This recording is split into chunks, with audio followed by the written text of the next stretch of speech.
Time's it? Can everyone hear me? Golly, it's past 6:30. No, It should be on. Is this what I used to speak? Oh, okay, got it. I asked you to be. Right, Florence? Welcome, everyone. Welcome, everyone. We're going to get started in just a few minutes.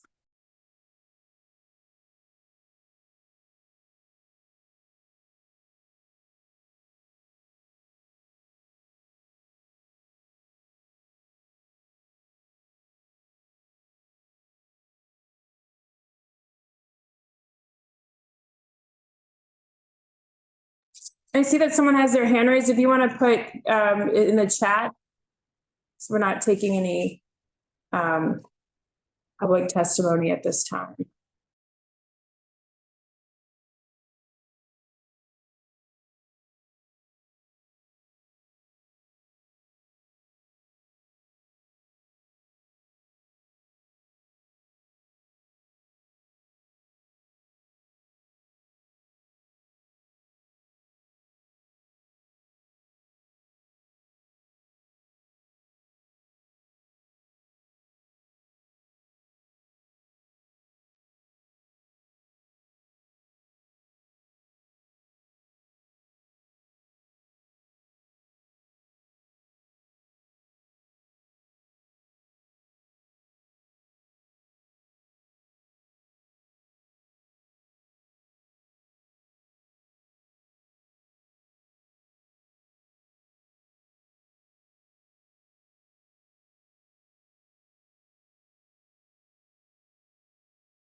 Not started yet. I saw someone ask if we didn't have sound. We have not started yet. I've not called the meeting to order yet. So I'm going to go ahead and do that right now. So it is 6:39 p.m. I'm going to call this meeting of the Dining Out, the CB2 outdoor dining working group to order. Really quickly, I'm going to quickly, I'll go over our agenda in just a moment, but I'm going to quickly, I'm Valerie De La Rosa and I chair the Outdoor Dining Working Group. This has been a group that has evolved over the last 4 years, really, when we first convened back in June of 2020 at the very beginning or last week of May and beginning of June of 2020. And so if you can believe it, we're here to start talking about the process of the permanent program. And it's kind of wild to believe that we are here in this place. So with that, oops. So our agenda for this evening, I'm going to quickly go around and introduce the committee. Really quickly, let me make somebody else a co-host. Go. So really quickly, I'm going to do introductions. We have one other committee member that's on her way. So when she comes in, we will, here's your timing. So let her settle in, and I'll quickly have each committee member of the working group go around and quickly introduce themselves. So I'm Valerie De La Rosa. I chair the Outdoor Dining Working Group. I'm also the first vice chair of the board. I'm Shirley Secunda. I'm also chair of the Traffic and Transportation Committee of Community Board 2. I'm Carter Booth on the board. Hi, I'm Stella Fitzgerald, also on the board. Donna Raftery, chair of the SLA licensing committee. Thank you very much. We also have our chair, Susan Kent, who's on Zoom. You can see there. And I see Brian Pape has also joined us, who is our assistant secretary. So really quickly, again, this group has mostly been all working together. Stella, in a past internship role, has a really deep bench of knowledge of the temporary program, specifically within City Council District 3 for the past speaker. And so what we've really got here is a knowledge base of where this hits the different parts of the board, which is why this is a working group. So with that, do I have a motion to adopt the agenda as seen on the screen? Yes. To adopt. Yes. Okay, Great. Thank you. So with that, we're going to go and do a quick overview of the review process. So I'm going to kind of benchmark all of this with we wanted to have this meeting. I'm going to go over the process that the city has outlined and based on the rules and the legislation. But also, we are still waiting for a lot of information from the city about this process. So I think it's important that we have this meeting and go over kind of where our thinking is of how this is going to go. But also, please know that there is still so much that is not yet communicated to us yet because it's still being developed. It is my understanding, key parts of it. So I'm sure you can think of your favorite metaphor to use there for that. So I'll just let you go to your imagination for that. So let's go to the next slide. So here, this is probably something you're familiar with, but maybe I think this is going to be kind of the game plan for the city of how these are being reviewed. So I'm going to be going back to these slides back and forth. So like the two parts to really pay attention to here is that once New York City DOT has an application, an accurate and complete application filed, they have up to 5 calendar days to then send that through to the community board.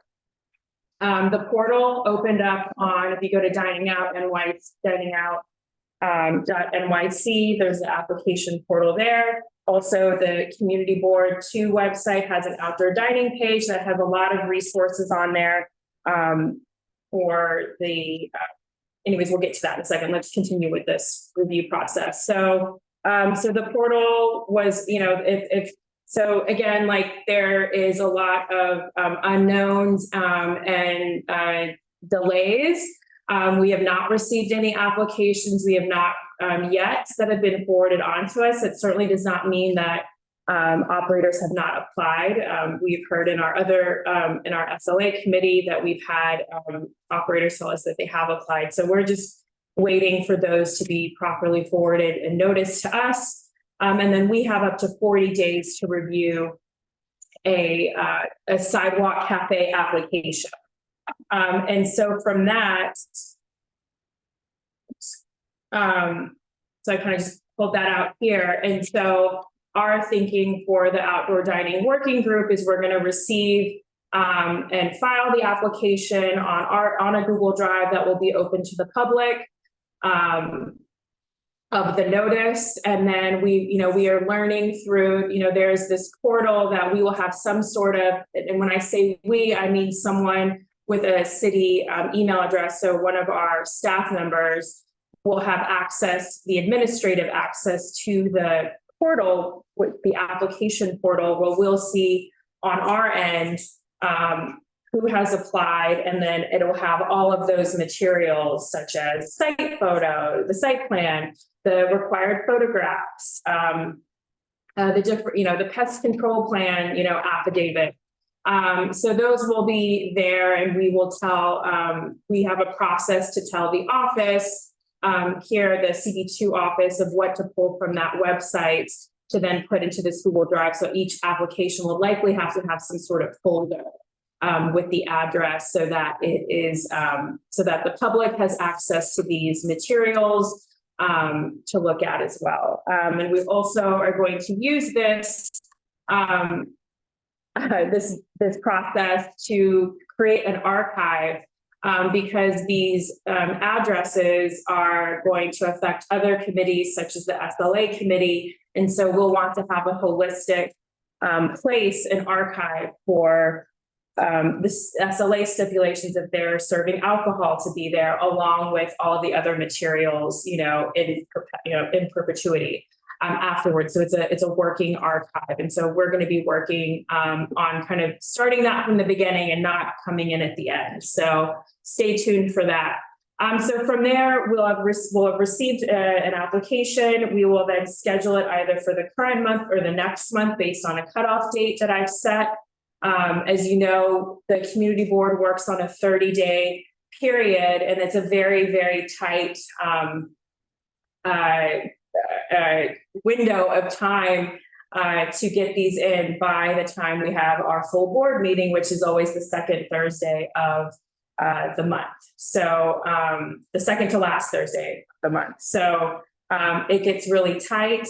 We'll talk about the future meeting dates at the end, but again, we don't know what we don't know. So that we're kind of trying to find a way to make sure we're able to at least have an administrative review of these. So from there, the office will have a checklist to flag any sort of really any outstanding red flags or discrepancies with the applications and missing materials, or a specific set of parameters that that could be addressed before it goes to the actual review of the working group. So from there, we'll look at we're going to receive, I'm guessing, again, it has not been communicated to us, the site plan, the photographs that they've asked for, the pest control plan, and I'll go through what those requirements are in just a moment. And so they will have had to, so we're going to have to do a quick verification of a checklist, which I will share with you in just a minute. And so then we will hold an outdoor dining working group meeting, and we will review the applications in public. So applicants may appear in case we have any questions for them, but it is not by any means some sort of formal presentation to us. We just simply will not have the time. And again, we just don't know how, are we receiving these one by one, et cetera. And then if there's certain things checked off where everything is accurate and whatnot, we may, if it is going to be a public hearing, or we'll ask if anyone from the public has something to say about a specific application that's listed, then at that time they will be allowed the 2 minutes of to give public testimony on it, and then we'll move on. So it's kind of going to be a working meeting where we're kind of going to go through the stack, if you will, and just verify that it's checked off these parameters, as I'm going to show you in just a minute. And then from this outcome, then the key word here is that this is a review process. We are given a review period in the legislation and in the rule. So 40 calendar day review period, with 3 potential outcomes, which are approved with modifications, or disapprove. If there is an approval, it then moves on to the next round It then moves on. It will not be required to have that DOT review. So that would take out 20 to 45 days of the overall process for an operator.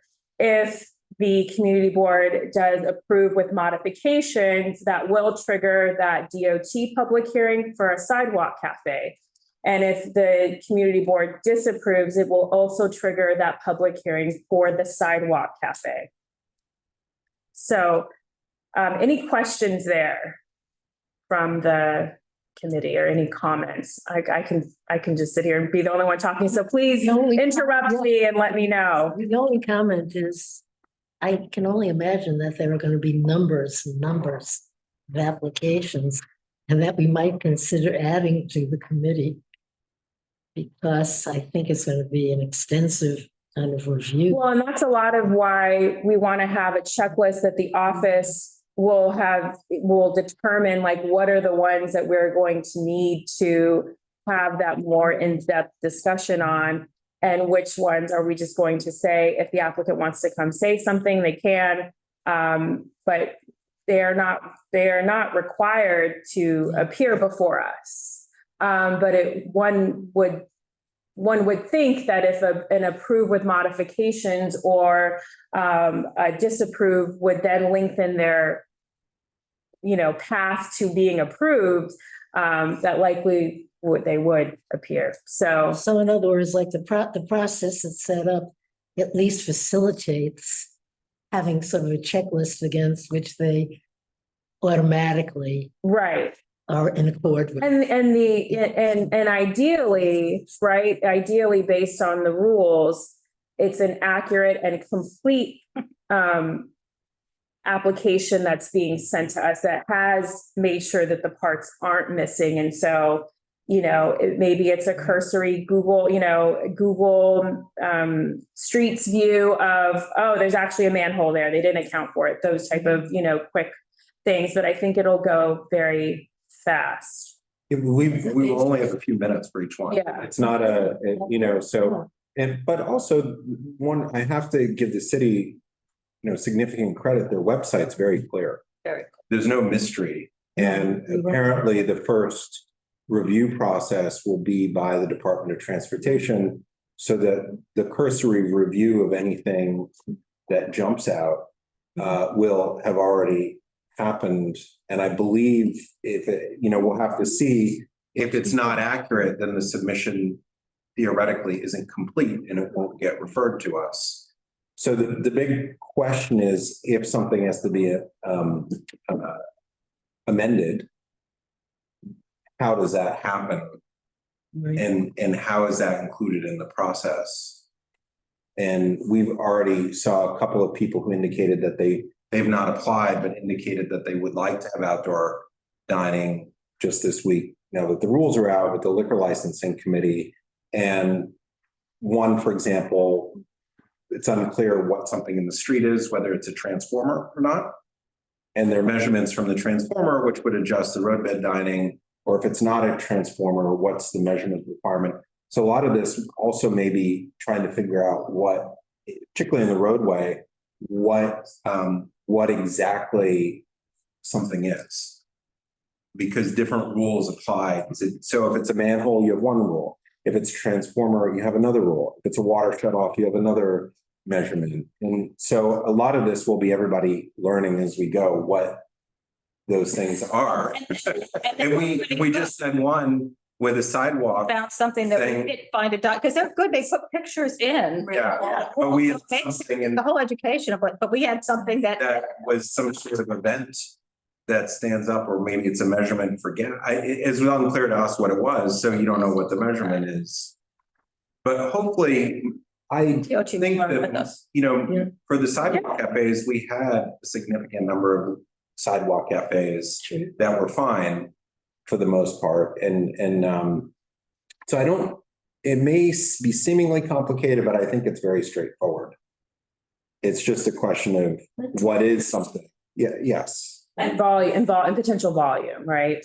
And volume. And I think too, the way they did the questionnaire and the application online, they have to acknowledge, they ask questions to make you, are you within, is this here? Right. Is there a bus stop? That they don't just say, tell us what's there. They give you that checklist, which I think kind of makes it harder for people to come in like they do now, say, oh, I didn't realize, or I didn't know. It's sort of like they are forced to take these things. But they're trying to be comprehensive. And it's also, I think that as people are figuring this out, they don't have to apply right this second.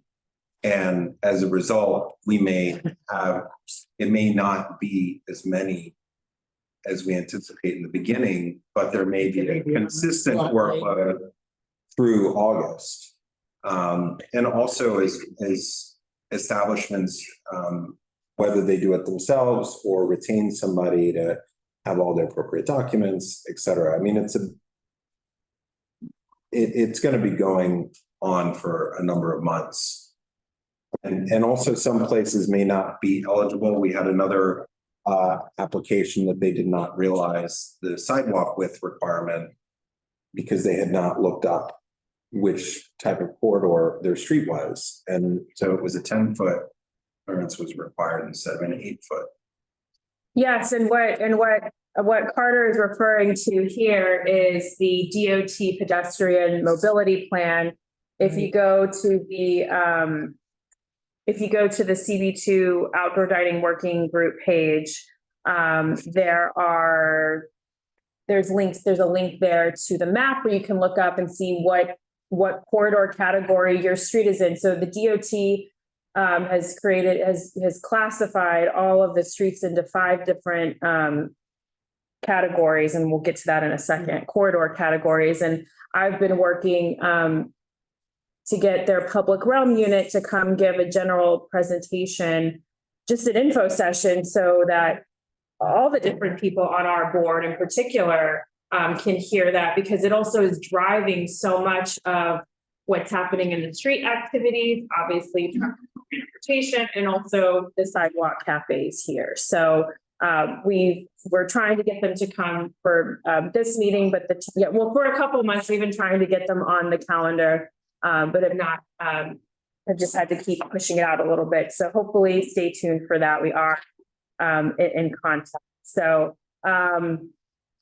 next we have the roadway cafes. And again, here, the key here is that the DOT has up to 10 business days to get those applications. Those will be seated at the same time to the community board, the borough president, or the community board and the city council member, excuse me. But it is not for a review period. It is merely for a comment period, which is 30 days.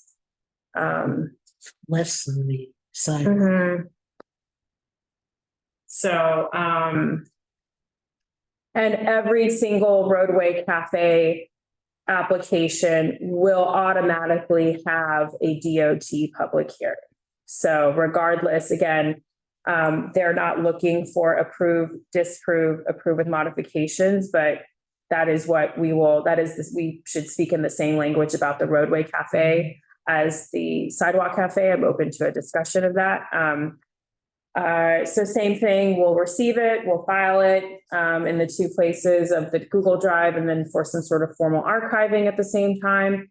We'll schedule it, and then we will flag any sort of discrepancies and hold, this kind of administrative review. Yeah, so the archiving part of this is that because this is a new program, what we want to make available to the community is a way to actually view the submitted site plans.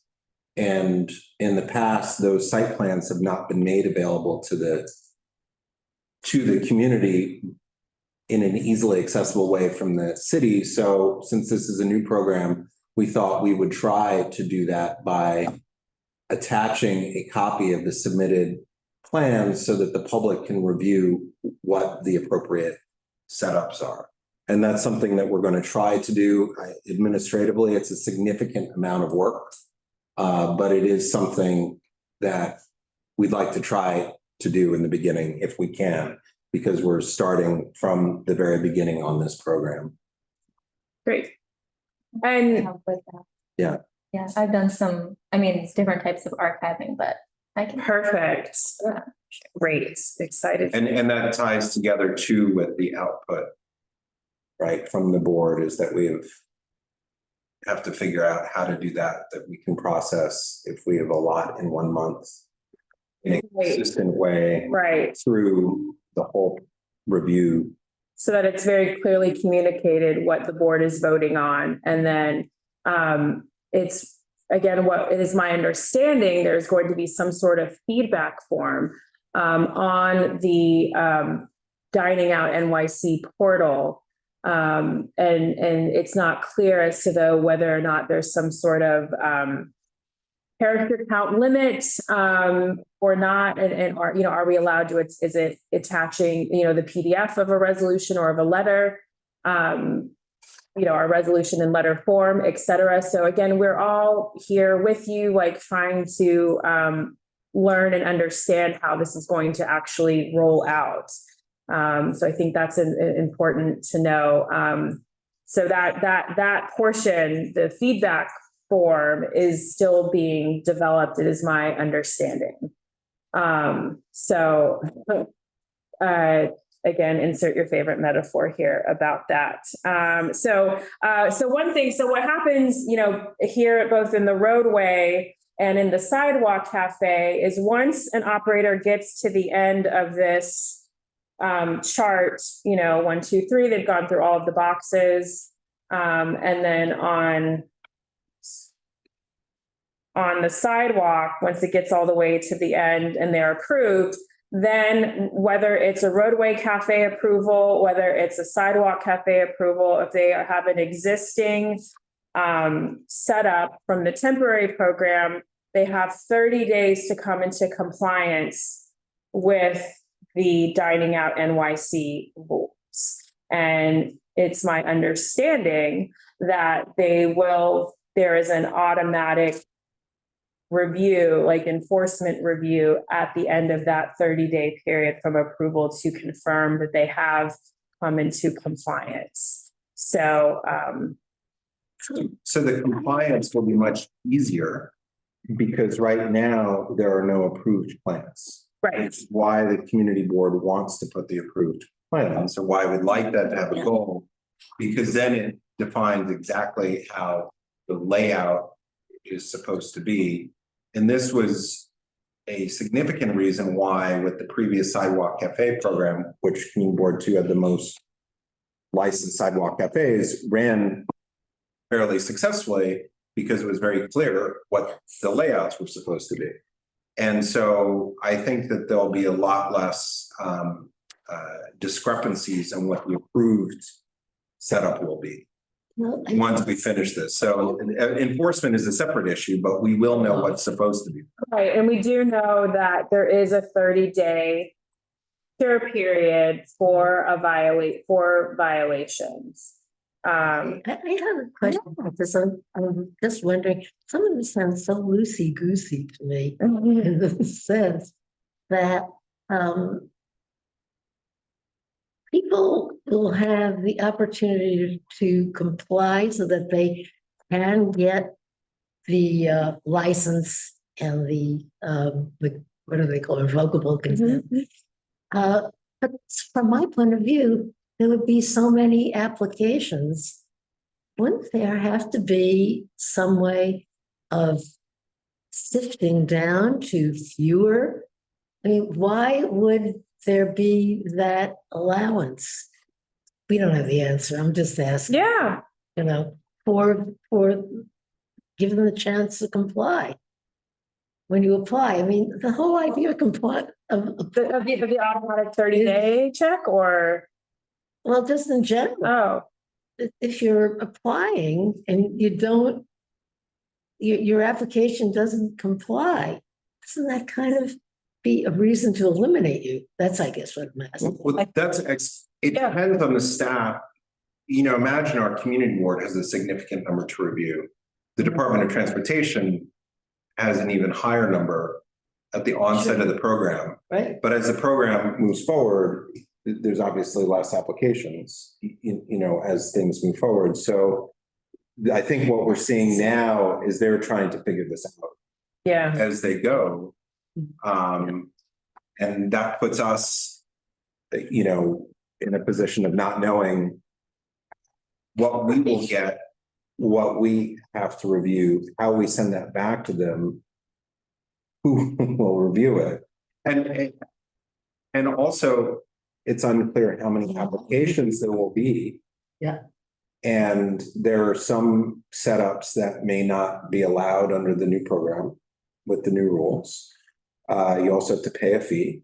So there are a lot of unknowns that are out there that, you know, I don't know if anybody has done a survey to see how many applications we'll get back.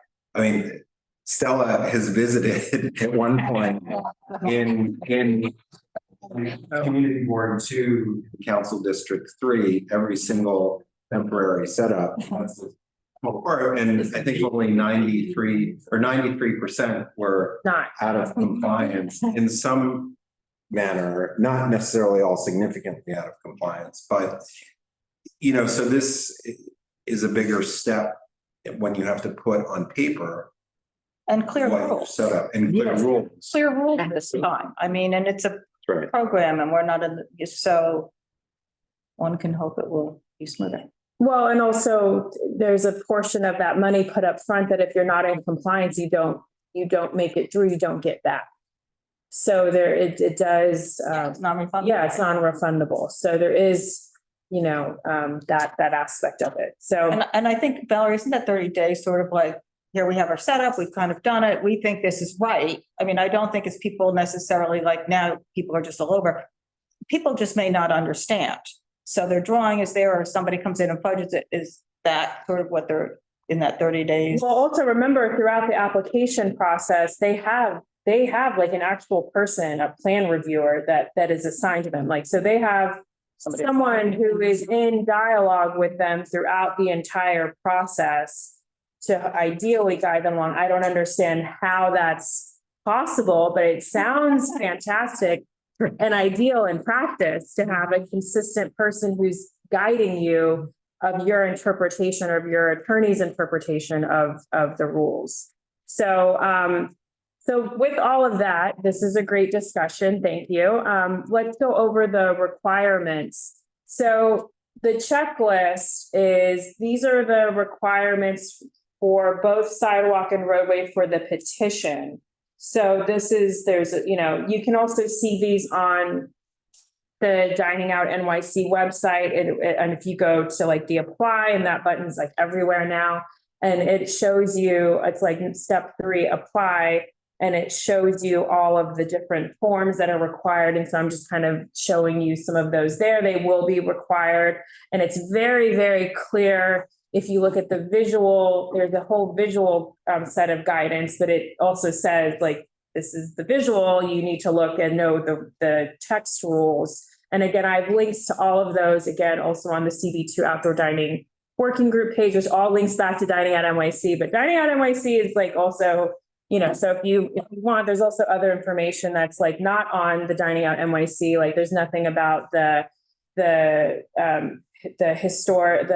Landmark Preservation Commission hearing on their proposed rules for historic districts and buildings. There's nothing about that on the Dining Out NYC page. It's on the NYC rules page. So the CB2 outdoor dining working page is trying to capture all of that for you. So anyway, but I mean, the pest control plan, it's just something they've signed that says that they're going to have one. They're not required to tell us the duration, the length of the contract. They just simply have to indicate. So I want to just make sure that's clear that that's what is there. And then the photographs there, they have a rendering where they show you, they want you to take a picture from these 3 angles so they understand what your frontage is. So that'll all be very helpful for us as well. So then for the sidewalk cafe requirements, this is kind of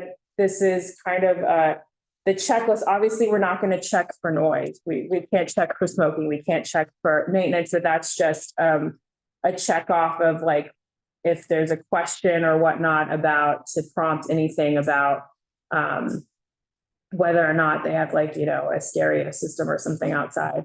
But so here, as I mentioned before, the corridor category, those corridor categories are coming out of the DOT pedestrian mobility plan. So I urge everyone to look at that and be familiar with that. It also shows all of that categorization for a sidewalk cafe applicant then determine the clear path.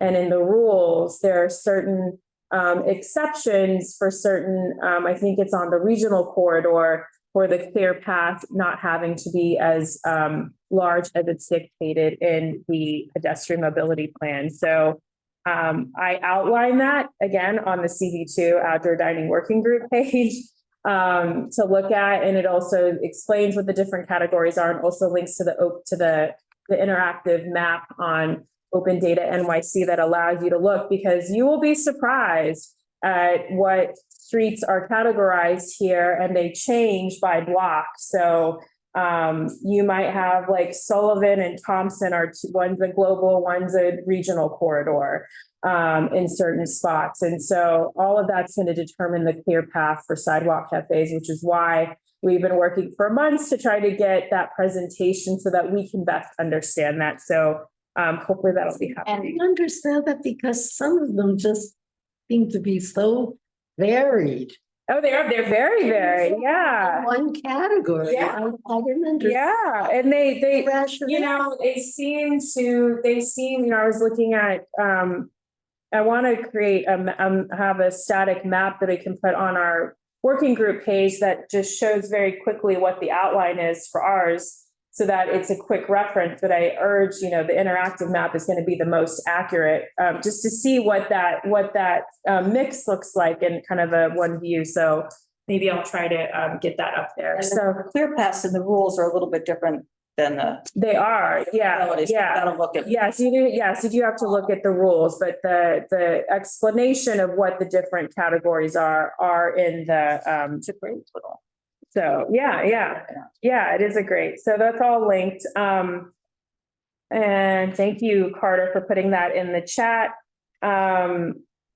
So we'll look and see. Well, so somebody in the office will confirm it is the right, corridor. I'm sure that DOT will as well. So it'll be just a quick check off. Then we'll want to make sure that it's sited only adjacent to the building, it being a sidewalk cafe and directly in front of the premises. So, and that it's also either located on the sidewalk or sidewalk widening. I don't think we have any. I won't say any, but sidewalk widenings, but that was a big part of the change here of allowing these on sidewalk widenings, and also to make sure that they're not in the furnishing zone. So for those of you who have been with us for the last 4 years on temporary outdoor dining, the nomenclature has changed from an amenity zone being that zone on the sidewalk directly at the curb, where we do see, there are in this kind of gray area that we're in, there are tables there. And so that's what is initially called the amenity zone. It is now, through the mobility plan vocabulary, the furnishing zone. So, and it's a kind of a funny word because you're not allowed to have your furnishings in the furnishing zone of your cafe. So it's a little, so just to all that. So we'll go through that checklist. So it's siting, clearances, design, and operation. So clearances, the clear path is greater than 50% of the sidewalk, and just showing what those clear path requirements are for global and regional corridor. I didn't include the other ones on there. And then we're going to look at the obstruction. So if you look on the site plan, I don't have it up here, but they have this it's a really great kind of one-stop shop form where they put their site plan and they check off all the boxes. It's like created in InDesign or something, but it's a PDF, and so it's like a one-stop shop for all of the obstructions, and they list them all out there, and you have to put the measurements. So we will need to confirm that either they exist, that all the ones that exist are on there. Make sure that none are missing. There are any non-existing ones that they haven't listed on there, and then just confirming the measurements of those. And then from the design, the perimeter, the height is 2 feet for the perimeter demarcation. I just didn't put the other word on there. And a width of 6 feet, confirming that that there is no flooring, that it's level with the sidewalk, no platform, no ground covering, that the furnishings are lightweight, not permanently affixed, that there's lighting that's only from within, at least 14 feet above. If there's a heater, it's used within the cafe, any sort of overhead awning, overhead covering or umbrella. And I'm also going to add in here, I did not add in here whether or not it's in a historic district or whether or not it's a historic building. So I'll add that to our checklist. And then for operations, the hours that are in the regulations and the legislation are midnight, confirming that the service is in the site plan, will tell us like the service will be solely within that perimeter demarcation. Is there any sort of, line, congregation, et cetera, how is that going to be dealt with? And then just confirming, again, like we're not going to check for no smoking, and then making sure they have a plan for the trash. So that's sidewalk cafe. The roadway cafe, are there any questions or comments on that from the committee? I mean, it's all pretty objective. And I don't know if that's the sense that you're getting from it. Okay, so the roadway cafe. Measured, that's. Yeah. So this one I have 3. Can't get rid of this. So here we'll need, the siding, so only adjacent to or directly in front of premises. So this is for the roadway cafe. Check. Is it being sited in a parking space? And which of these parking spaces is it? These are the only ones they're allowed to put a roadway cafe in. So metered, non-metered, commercial parking, alternate side parking, angled, floating parking lanes, and spaces with seasonal restrictions. And there's a little bit more wording on that. I just didn't fit it in here. Yes. It was loading zones too, right? But they loading zones, which to me was really weird. Yeah, I think so. Loading zones. Yes. So There's no way we can protest that. yeah, so truck loading only, hotel loading, and no parking zones. They can be located in there. That is correct. But they also, I think you have to remember, it has to be a ground for the premises has to be right in front of the loading zone. So I think that's for if the hotel has a restaurant there and they choose to get rid of their loading zone and would rather have the outdoor dining there. I think that's the reason for that, as opposed to thinking what first comes to mind, to me at least, is a loading zone and you're thinking, Get so many comments and needs for loading zones and that thing, but you're right. But I think that it has, it's just in front of. May not have that need that much for a loading zone. Right. Whereas. I think there are very few, if any, Yeah. a handful of loading zones that need to be in front of a business. Outside of that, that's not really a normal. Hotels are the only ones that have loading zones. Loading zones, that's the thing. So that seems like take But the even- loading zone. Yeah, well, yeah, but even then, most of our loading zones don't have businesses in front of them. Just, Right. Yeah, There'll be a there's handful other- probably that has. we don't have many only loading. Most of them have overlays of another overlay on them. Or it's part-time loading. So we don't have many that are permanent loading zones. They're mostly There time have been restricted. requests for that. That's. Yeah, well, but I don't think the city even puts in the permanent loading zone so much. Yeah, They're mostly time restricted. there is no that neighborhood loading zone program. I don't think it's all the time. I think it's just daytime. Oh, As is a it? time, as a daytime, it's 8 to 6 or something like that. Oh. This is. We only have one, it's just down the block, I think. We only have one neighborhood loading zone. It's just down Yeah, the block well, I here. mean, it's new, they just started the whole thing. So that's not surprising. I'm just saying that I know that requests come in for loading zones. And on the surface, it seemed like to occupy a loading zone, if We- needed, seemed, We also have in a number of spots, no parking is substituted for no loading. Because loading and unloading is allowed under no parking.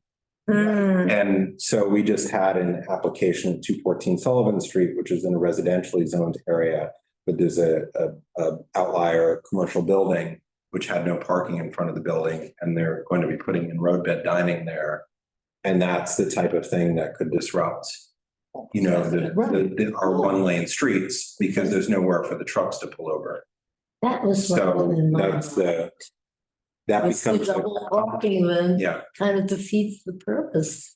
Or for example, on Bleecker Street, where the truck just stops in the middle of the street for an hour for the CBS and lots. Bleecker Street. Well, yeah, okay. But they do need the I approval of the rest my landlord, case. right? They But need I the approval of do- the landlord or the management company of the building. Comment is saying. right. So if it's, I would think that if it's, you know, going to inconvenience a 12-story building for this, there might be a discussion with the landlord. Fine too. Yeah. Right, and they also, right, there also has to be a form that the landlord fills out, allowing this use. Okay, so citing, we went over and then you can see what's prohibited. So that's on, I mean, this is the second question, on that roadway cafe site plan form that has asked for all of the obstructions and measurements. So it's my understanding that it's never going to make it to us if it's in one of those prohibited spots. So, anyways, and then next, the clearances, again, the furnishing zone must be clear. They can't encroach on any street, like no part of the roadway cafe can encroach on any street trees or be attached to a street tree, or have anything in the canopy of it, et cetera. So I know there were some operators that got very creative and built things around the trees, and then they were then cited for that. So also, then we will also check for the obstructions that they've indicated on the form, and confirming that they're not missing any, they haven't indicated on there, like, oh, there is a fire hydrant right there, and there's in the rules, you know, very specific clearances for those, and also for they've changed the way tree pits are measured than they did in the old program, and that actually might prohibit a significant number of operators from participating in the program, unfortunately. So I know that this is going to be a little bumpy for people. The next is the design. So the barriers have to be 30 to 42 inches high. So we'll confirm that they've indicated that in their plan, with 3 outer sides of the perimeter. That side that faces the sidewalk, like, to not have any sort of enclosure. The flooring needs to be lightweight, easily removable, no rugs or turf, elevated from the ground. If it's level with the curb, there needs to be a 6-inch covered channel at the curb. And regardless of whether or not they have flooring, it has to be ADA accessible. So, and the furnishings, lightweight, no permanent affix. And in the site plan, and I haven't really put it in here, like they're going to indicate like how many tables and how many chairs that are in there. So that is going to be in there, and in our, you know, resolution, there will be, what do you call it?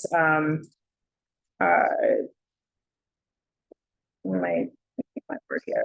I'll get to that in a second. We'll indicate like in our resolution, like it's this many, that they were approved for this many tables, this many chairs, which is like the past program.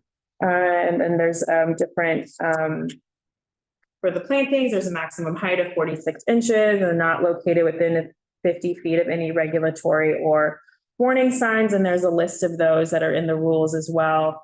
But our checklist for the office and for ourselves will have those kind of lined up. So, and then as far as the operations, the hours, the midnight, there's a week, as far as the seasonality, like for example, they have to have it removed by November 30th, but they think they have until a week after December 7th to completely remove their roadway cafe. And then I think they have that same week leading into the March 1st to set up.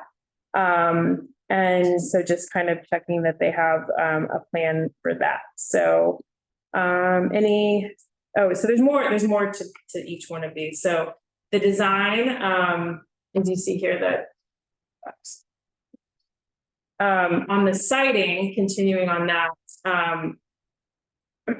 there are the dimensions. So it's up to 40 feet for a roadway cafe, or you can have multiple 40-foot segments with at least a 6-foot space in between.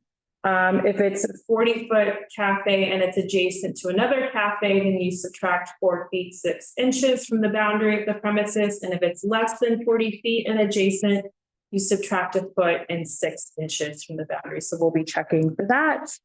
And then for the design, there's another lighting, illuminating only from within, wires connected at least 18 feet above, heater has to be used within the cafe.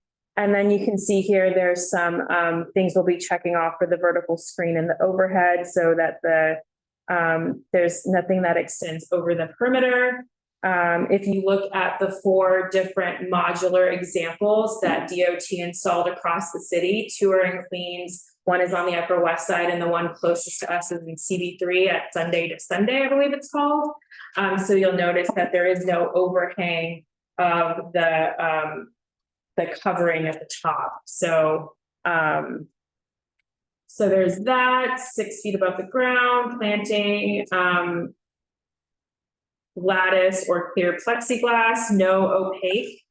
And then any sort of, that's for the vertical screening. And then the overhead has to be at least 7 feet with a max of 10 feet. And then for advertisement, and this is also the case on the sidewalk cafe as well, you can have the name on a limited surface area with no illumination.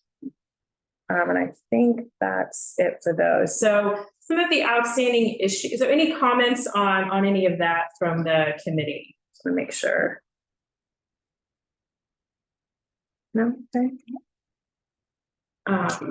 I'm not taking questions from the public at this time. I saw someone with their hands raised. So there's on the roadway.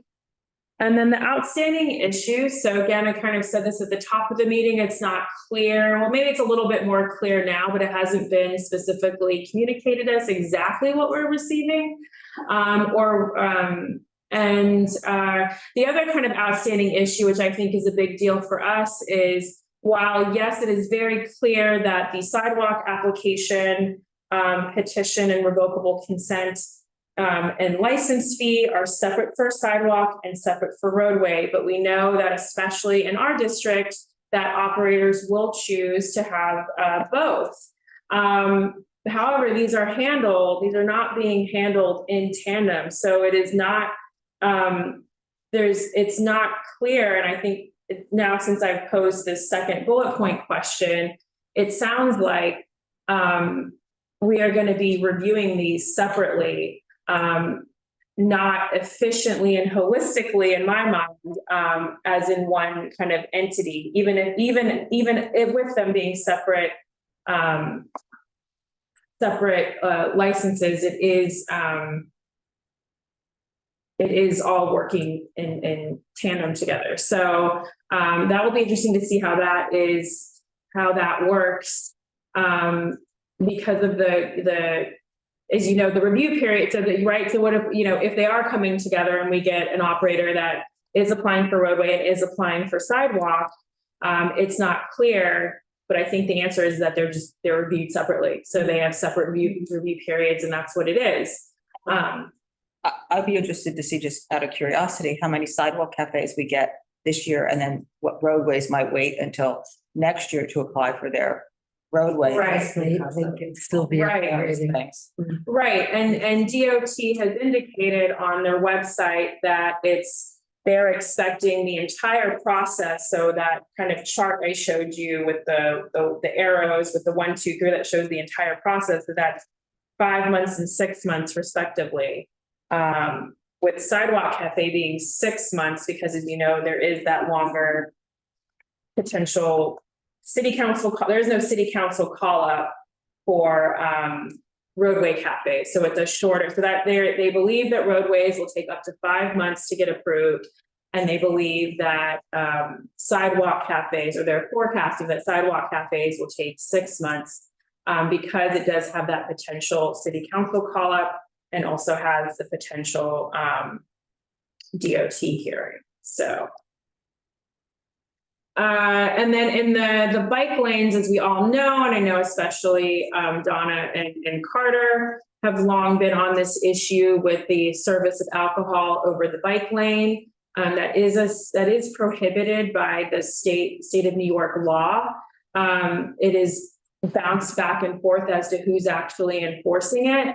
And so that in general is an outstanding item from The traffic and transportation. and yes, exactly. And traffic, you're right. You're exactly right. So again, that's why we have this working group, because it's these issues extend beyond this, and we have kind of our experts on these issues here at the table. But the other issue is there's 2 places in the regulation where there's conflicting information about where roadway cafes can be sited next to bike lanes. So in one place it says it can abut the white buffer line, and another says it has to be 6 inches. So it's again not clear, and it's my understanding that's been communicated to DOT, but has been volleyed back and not been addressed. So and then the whole thing of the 50% of sidewalk for pedestrian use, and just the way that is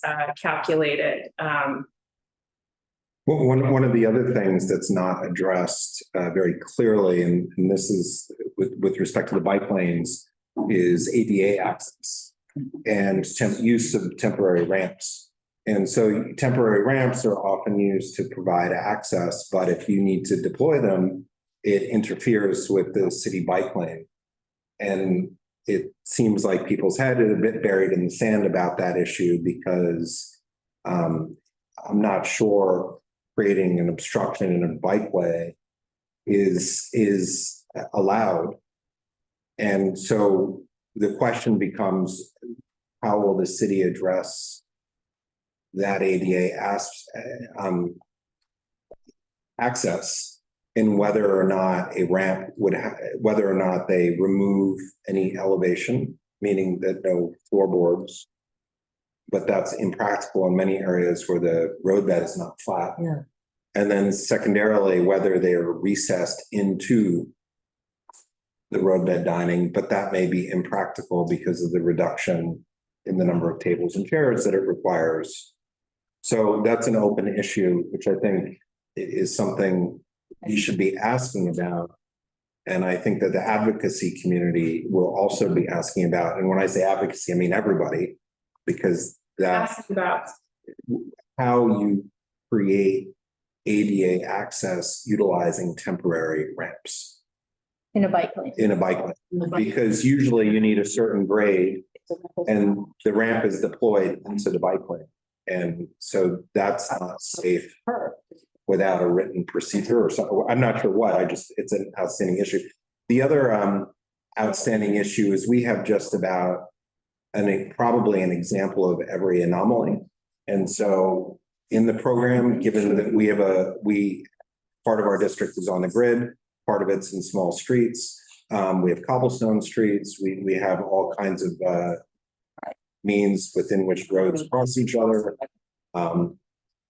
We have all different types of situations. And I think that is where there's not clarity, that we'll have to raise those issues of just, how is DOT going to interpret those situations. And DOT is the arbiter of these issues. And so, raising to them and asking them so that we can properly comment is, we're gonna have to figure that out as we go.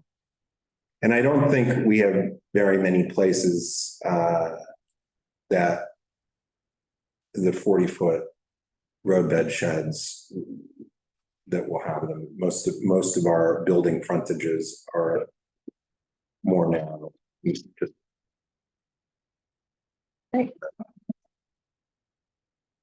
So those, any other outstanding issues? And again, This, yes, it has to do with the rules, but it's not really in the rules.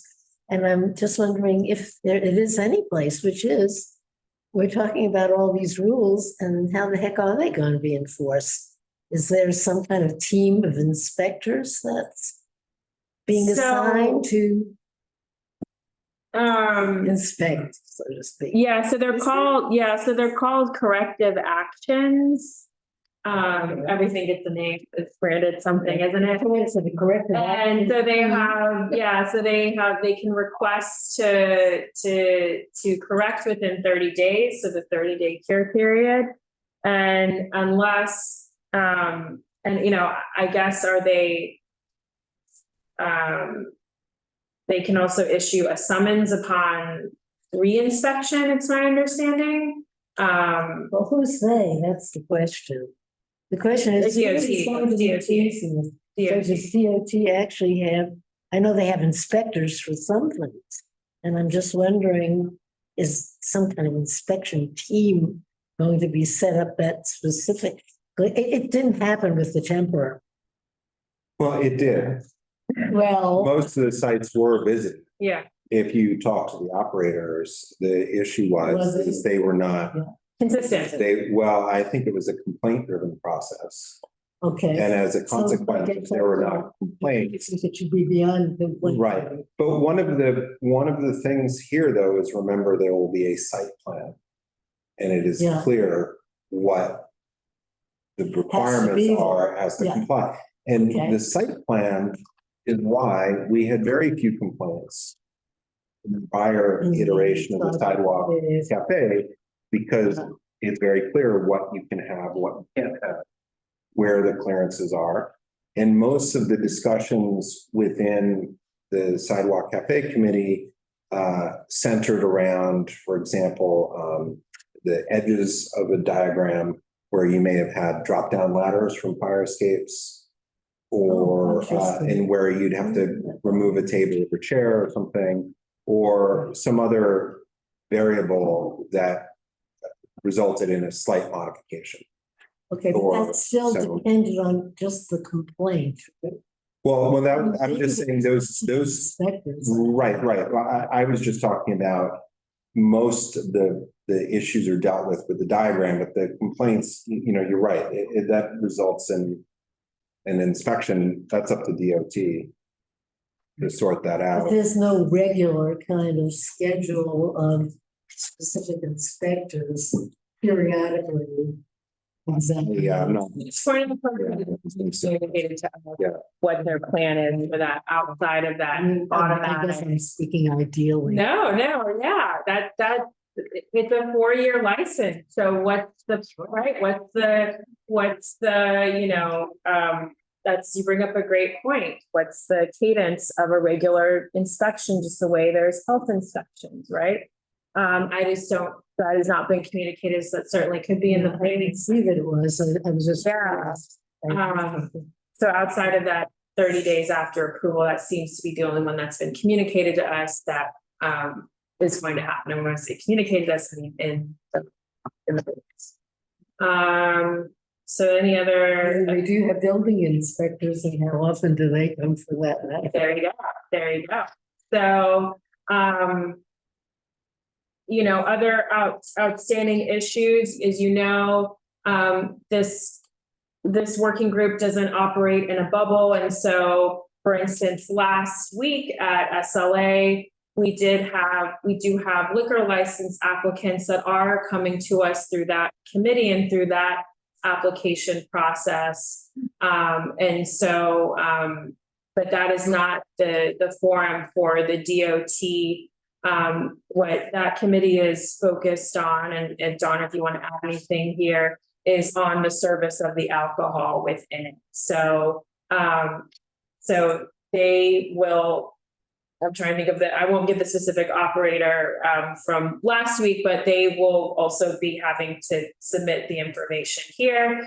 We will also look at the existing stipulations we have on file for different applicants that come in that do have alcohol service, because there are stipulations in there from within the last 4 years where either, and especially within the last year and a half, of we're going to return for permanent, or we're going to, and so making sure that that is also happening on the other end of it, because this committee does not deal with the liquor license part, that we do have Donna and past SLA chair, committee chair on this committee. So we do have that knowledge bank. So yes, I know, I understand the 4 years is not any other comments, questions? I was just going to go over future meeting dates. It's about 7:41, but I was going to go over future meeting dates and any new business. So any comments from any other comments or?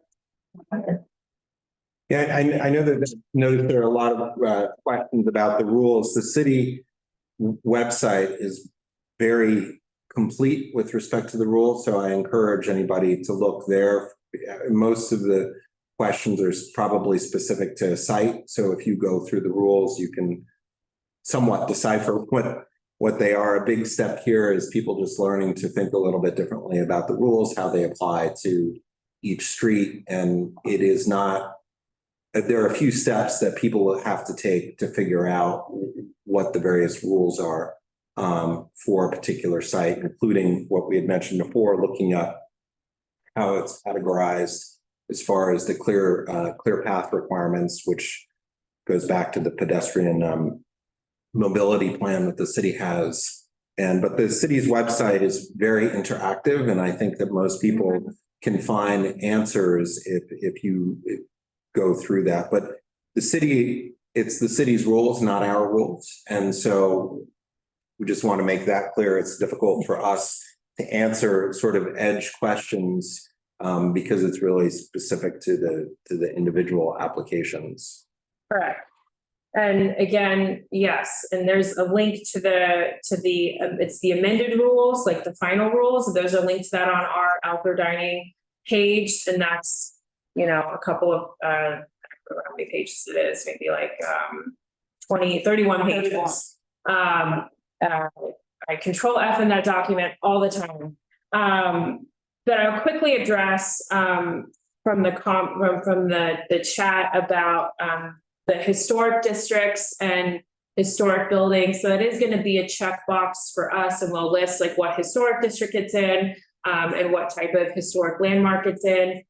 We've commented over the last 4 years as to what the historic district review should be, and specifically back in November as well.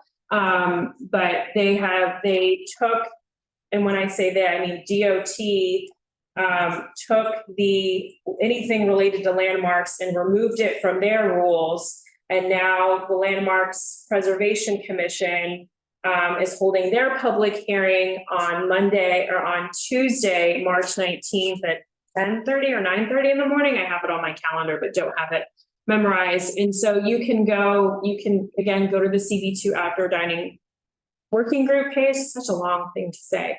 And I have a link to the proposed rules and for the historic districts and buildings. And then there's a link to the how to sign up for the hearing. You can testify in person, or you can testify remotely. And I suggest everyone look at that and testify as you see fit.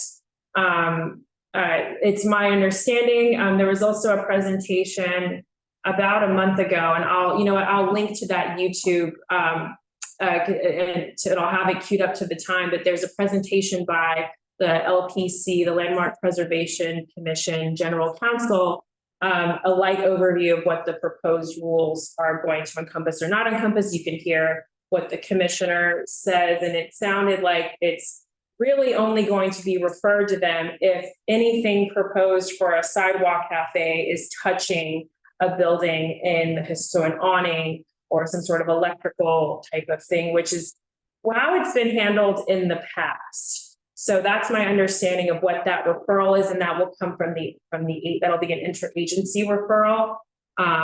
If it falls in that, so they will be indicating on the DOT form whether or not they're in a historic district or a historic building. And just as a note on that, there have been rules in the past, and the most common referral and rule is installation of an awning and complying with the historic district rules with regards to installing an awning, which not all business owners are familiar with, but it has to comply with certain landmark rules for the awning installation because it's attached to the building. Okay, so I have a question. Yeah. The question is the 19th, right? Did you say the 19th hearing? Is the hearing for Will there really be an opportunity to get in some commentary that might add certain things? Like I see we had in our resolutions originally asking for much more definition of what we'd want to see in relation to the historic district. I mean, is there a chance that that's still? Yeah, I was going to say a lot of that is the design, but the designs don't touch. Yeah. They're not attached to the building, which is why I was raising that the awning is the one component What? that is regularly, one of the main things that's attached to the building. And it will be interesting to see with any of the mechanical work, meaning electrical connections. But a lot of that, I think, is at staff level. It's not. And that's what one of the commissioners questioned, and it kind of almost was like, why were they going to be reviewing these rules? Because wasn't most of this going to be handled at this group? So that's kind of how that was communicated. So stay tuned for the amended version of that. I haven't looked at that hearing page, and I linked to it on the CB2 outdoor dining page. But people also can put their comments publicly on there, so you could scroll and see what people have submitted, but you can also submit to an email address on there.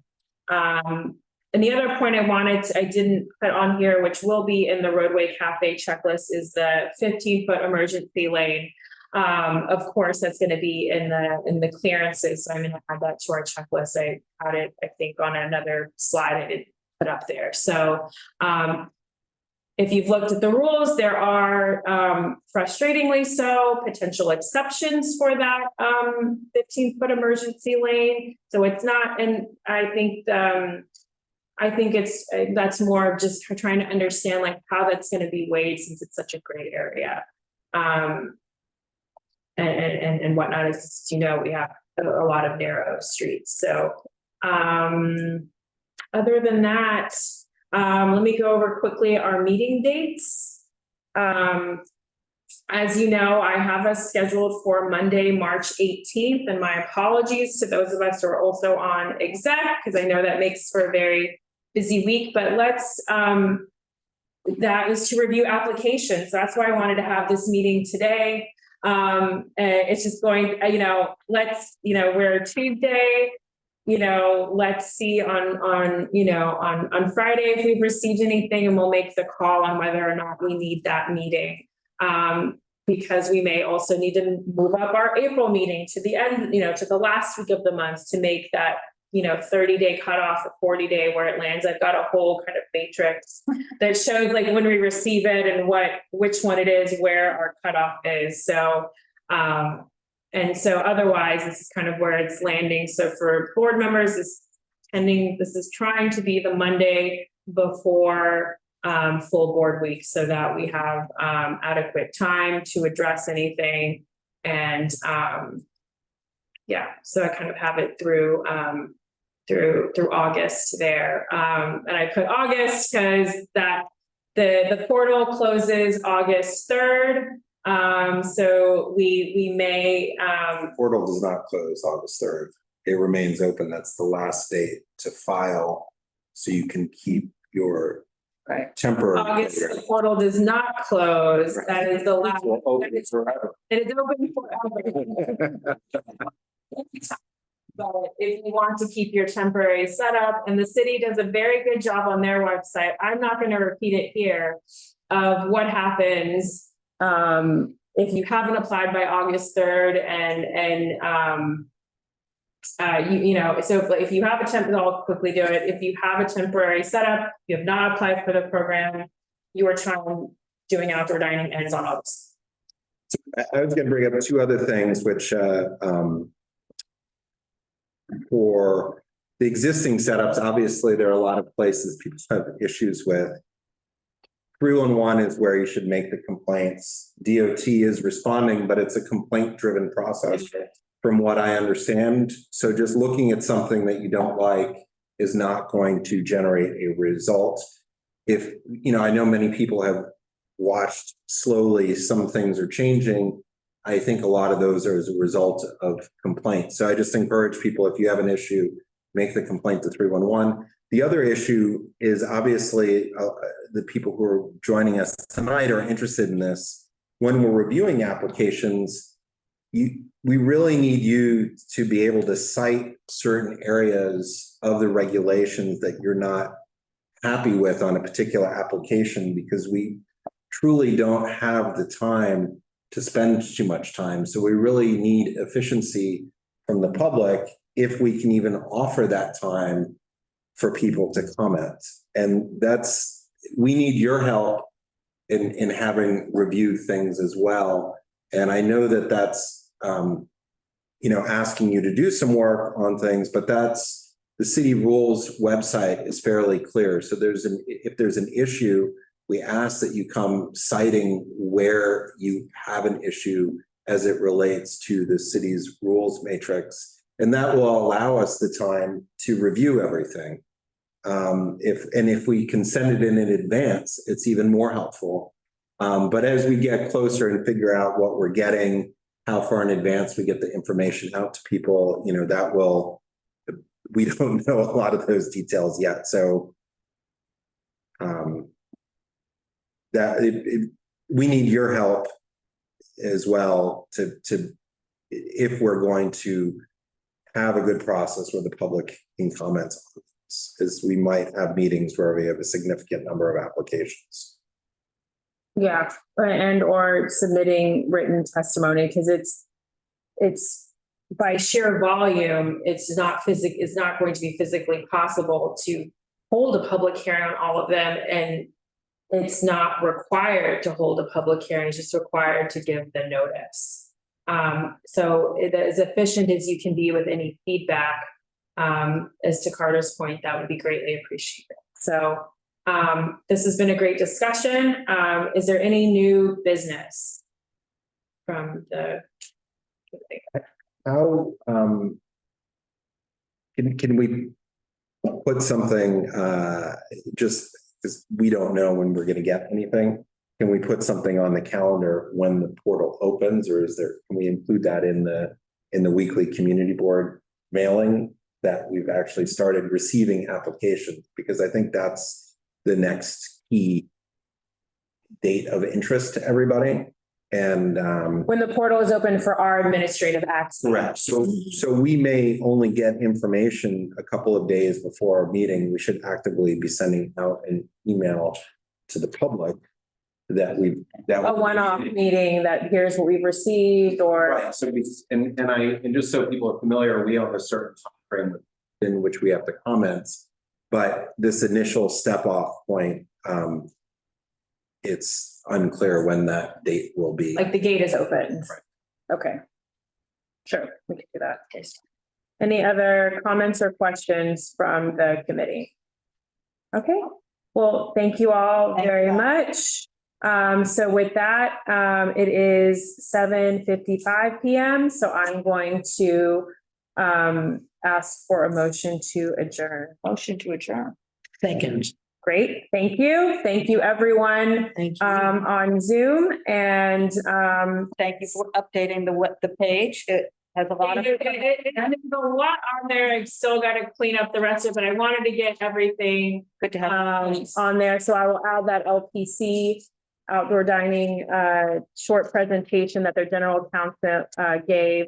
And we're here, we're all just trying to learn through this together. So thank you everyone for your time and have a good rest of your evening.